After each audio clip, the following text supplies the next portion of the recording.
Hey YouTube again, it's Marie and I just wanted to show you the results of my wash and go. Here it is, just show you really quickly. This is a intensive clay treatment after effect, which really helps define the natural curl pattern in your hair. After that I put in a lot of leave-in conditioner and you shake it out really kind of violently, and you just leave your hair alone, which means do not put your fingers in it, just leave it. I have to air dry it for about, I don't know, an hour before I can, and once I air dry it, it's still not dry. It just means that the water really kind of hangs down throughout the whole of my hair strand, and then it shrinks. My hair loves shrinking. So when I washed my hair and I conditioned it, the length, it was hanging, and as it dries, it just slowly just kind of condenses back into my scalp almost. And I would say that I've got about 90% shrinkage, if possible. If I could find somebody whose hair shrinks quicker and shorter than mine, then it would be very interesting. But after you put in the leave-in conditioner and it shrinks and it detracts back into its natural size and curl pattern, then you can go in with a hairdryer with a diffuser on it. I like to keep mine on no heat at all because I'm going through my 5 months heat challenge. I don't know if I'm going to really make it, but I'm trying.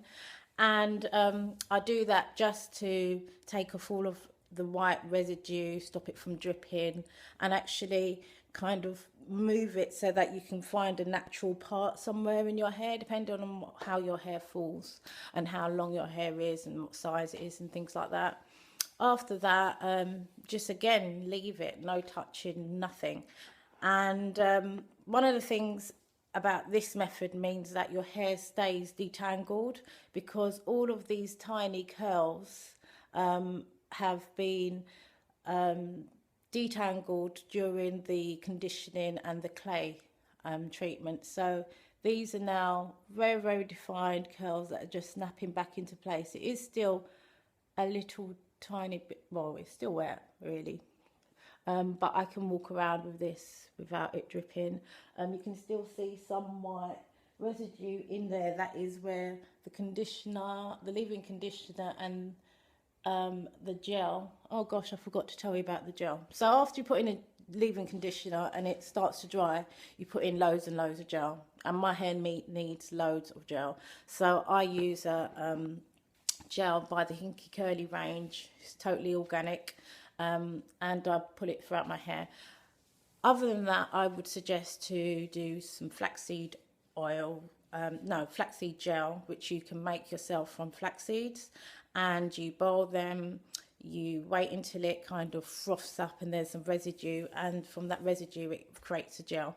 So if you don't want to use something like Eco Styler, go and find yourself a natural hair gel or make it yourself, and not only smother it, it's like almost cake it into your hair and run your fingers through it so you can see your curls snapping back, and that is when you start the whole drying process. So you shake it out once it's dried, and this is it, my wash and go, with the help of clay. Very small snapback, and it can last for about, I don't know, 5 days. So all you need to do in the morning is go into the shower, wet your hair. If necessary, you might put a little bit of leave-in conditioner in there, but I don't think I need to after the amount of gel that I put throughout this. And you put your leave-in conditioner, shake it again, maybe put a tiny bit of gel in it, and go. So really easy, kind of a protective, well, it is a protective style because your ends are protected because they're all covered. And this is it. So let me know what you think, and happy Sunday. Bye.